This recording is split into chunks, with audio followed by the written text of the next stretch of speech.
Special dictation number first speed 100 to 110 word per minute, total words 1060। Dictation start होगी 5 seconds में। Dictation start.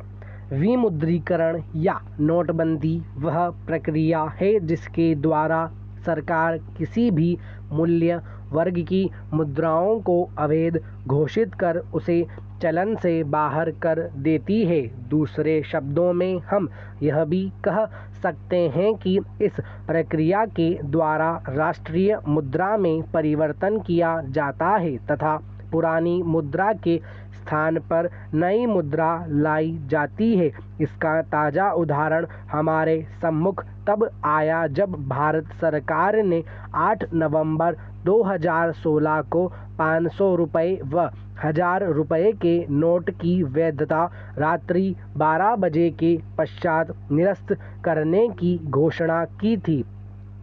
Bharat सरकार द्वारा इस विमुद्रीकरण का मूल उद्देश्य काले धन पर अंकुश लगाना एवं जाली नोटों पर नियंत्रण करना था। पेरा। भारतीय अर्थव्यवस्था पर विमुद्रीकरण या नोटबंदी के अग्र सकारात्मक प्रभाव पड़े हैं। पेरा। अर्थव्यवस्था में नोटबंदी से जाली नोटों की समस्या लगभग समाप्त हो गई है। अर्थव्यवस्था में व्याप्त काले धन पर नियंत्रण लगा है। देश में नोटबंदी से आतंकवादियों, नक्सलवादियों, उग्रवादियों आदि के आर्थिक संसाधनों का अंत हुआ है। बैंकिंग व्यवस्था में बड़ी मात्रा में नकदी प्राप्त हुई है तथा लोगों का बेकार पड़ा धन बैंकों तक पहुंचा है जो उत्पादक ऋण देने में उपयोगी साबित होगा। तरलता बढ़ने से ब्याज दरों में भी कमी आई है।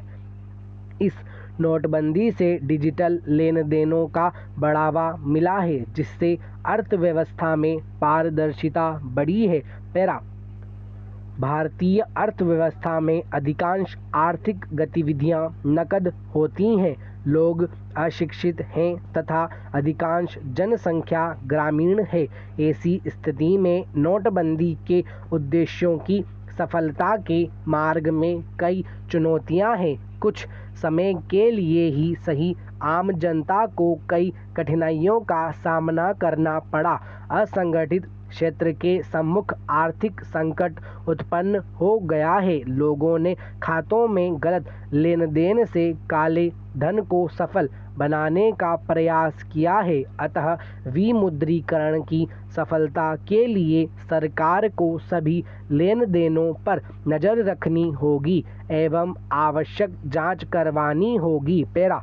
विमुद्रीकरण से लोगों को कई कठिनाइयों एवं समस्याओं का सामना करना पड़ा किंतु कुछ उद्देश्यों की प्राप्ति में सफलता भी मिली है।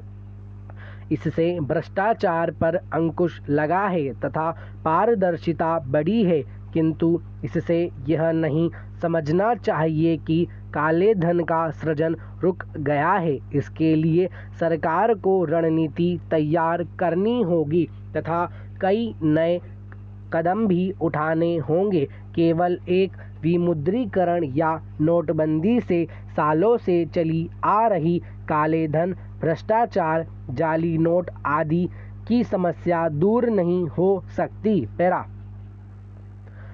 भारतीय अर्थव्यवस्था में कैशलेस शब्द उस समय अचानक पूरे देश में चर्चा में आ गया जब 8 नवंबर 2016 को भारत सरकार ने 500 रुपये व 1000 रुपये के नोटों की वैधता को निरस्त करने की घोषणा की।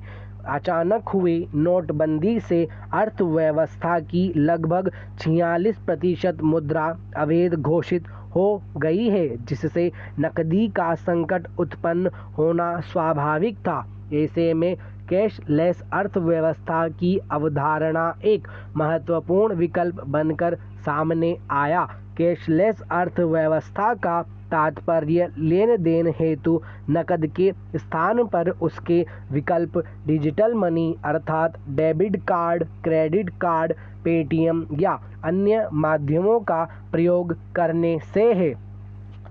पैरा, कैशलेस अर्थव्यवस्था बनाने के लिए निम्न चरण आवश्यक हैं। कैशलेस से सभी लेन देनों में पारदर्शिता आती है। इससे अर्थव्यवस्था में काले धन पर प्रभावी नियंत्रण संभव है, क्योंकि इससे आर्थिक लेन देनों का ब्यौरा पता चल जाता है। इससे नकद लेकर चलने से जुड़ी असुविधाओं से मुक्ति मिलती है। इससे अर्थव्यवस्था में भ्रष्टाचार पर अंकुश लगाने में मदद मिलेगी। कैशलेस अर्थव्यवस्था बनने से अर्थव्यवस्था में पारदर्शिता बढ़ने से कर आधार एवं कर संग्रह में वृद्धि होगी। कैशलेस से बैंकिंग सहित पूरे वित्तीय तंत्र में परिचालन लागत में कमी आएगी। कैशलेस व्यवस्था से उद्योग एवं व्यापार को बढ़ावा मिलता है। पैरा, कैशलेस अर्थव्यवस्था के अनेक लाभ हैं, किंतु भारत जैसे विकासशील देश में अर्थव्यवस्था को कैशलेस करना अत्यंत चुनौतीपूर्ण कार्य है। यहाँ प्रमुख चुनौतियाँ निम्न हैं। हमारे देश में जनसंख्या का एक बड़ा भाग बैंकिंग व्यवस्था से जुड़ा हुआ नहीं है। यह एक बड़ी चुनौती है। भारत की 1/4 जनसंख्या निरक्षर है, अतः यहाँ कैशलेस अर्थव्यवस्था की बात करना एक तरीके से बेमानी है। देश की अधिकांश जनसंख्या गांवों में रहती है। यहाँ अभी तक आवश्यक आधारभूत सुविधाएं, परिवहन, शिक्षा, स्वास्थ्य आदि ही उपलब्ध नहीं है। वहाँ कैशलेस के विषय में सोचना भी अर्थहीन प्रतीत होता है।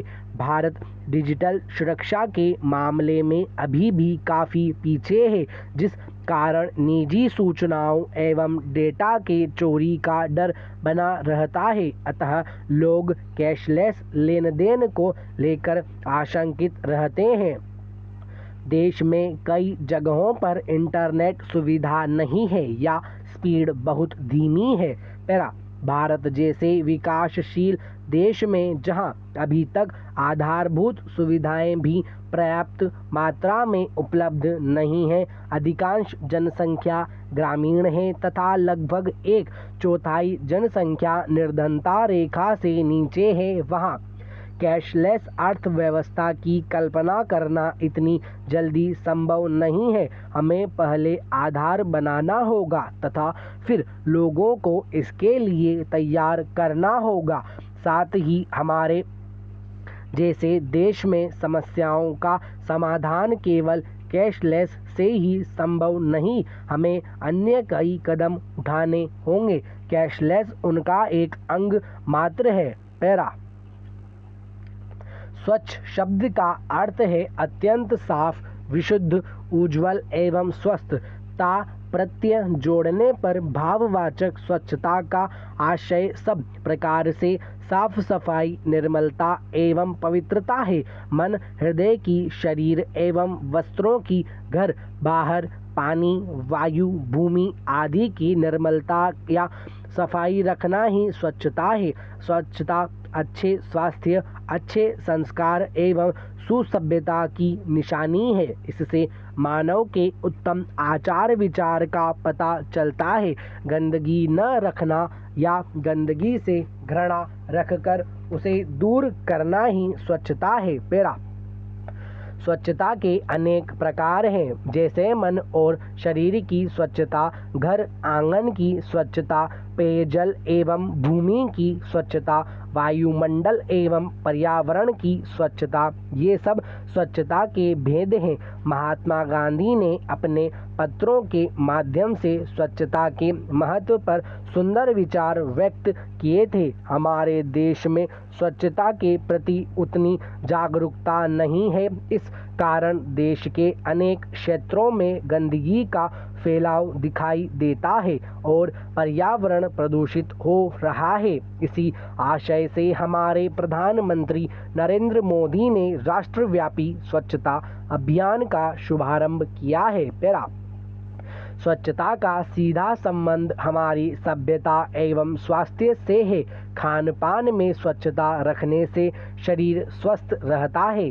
घरों के आसपास, सड़कों, नालियों, पोखरों, नदियों आदि में गंदगी न फैलने से सारा वातावरण स्वच्छ रहता है। इससे रोगाणु नहीं पनपते हैं, अनेक तरह के रोग नहीं फैलते हैं, जल एवं वायु में शुद्धता रहती है।